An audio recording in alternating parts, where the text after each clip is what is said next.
Flash Info sur Al24 News, bonsoir à tous.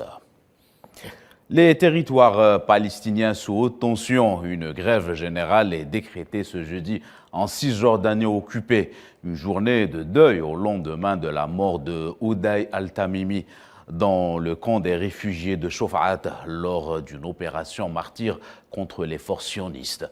Les factions palestiniennes appellent à la résistance.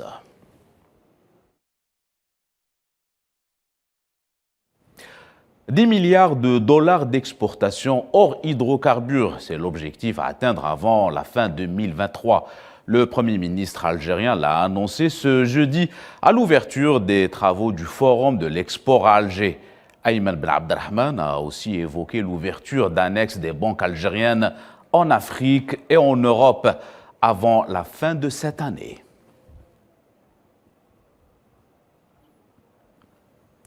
Diplomatie, le ministre des Affaires étrangères algérien Ramtan Lamamra a reçu ce jeudi à Alger le secrétaire d'État aux Affaires étrangères norvégien Erling Grimstad, qui effectue une visite de travail. Cette audience est intervenue dans le prolongement de la séance de travail élargie co-présidée par les deux parties, au cours de laquelle les différentes sphères du partenariat algéro-norvégien ont été passées en revue.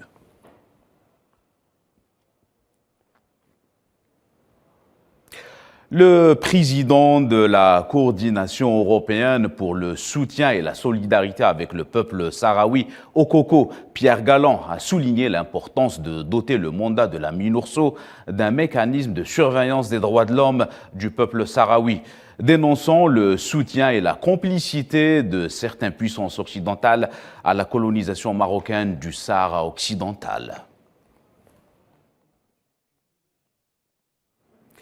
Le Parlement libanais a échoué pour la troisième fois à élire un président de la République, après qu'aucun candidat n'ait pu obtenir les 2/3 des voix des députés.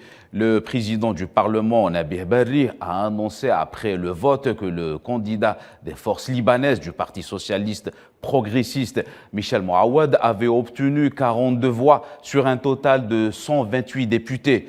Le mandat de Michel Aoun s'achève le 31 octobre et si aucun candidat n'est élu d'ici là, le Liban connaîtra une vacance totale à l'exécutif avec un gouvernement sortant, une situation inédite dans le pays du Cèdre.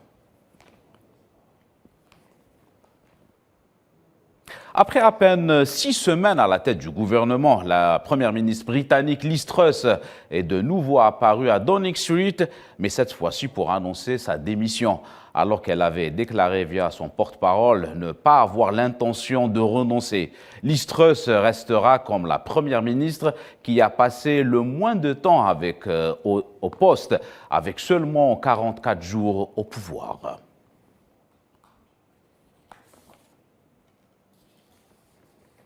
Crise de carburant en France, le mouvement va bien évidemment continuer après une réunion avec la direction de la raffinerie de Faizen en fin de journée. Le délégué syndical CGT, Pedro Afonso, appelle l'entreprise à débloquer la situation.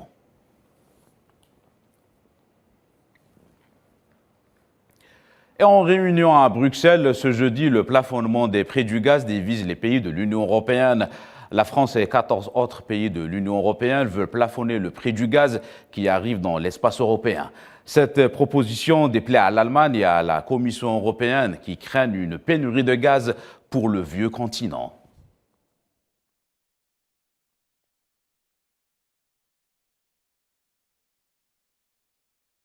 C'est la fin de ce Flash Info. Excellente soirée à tous.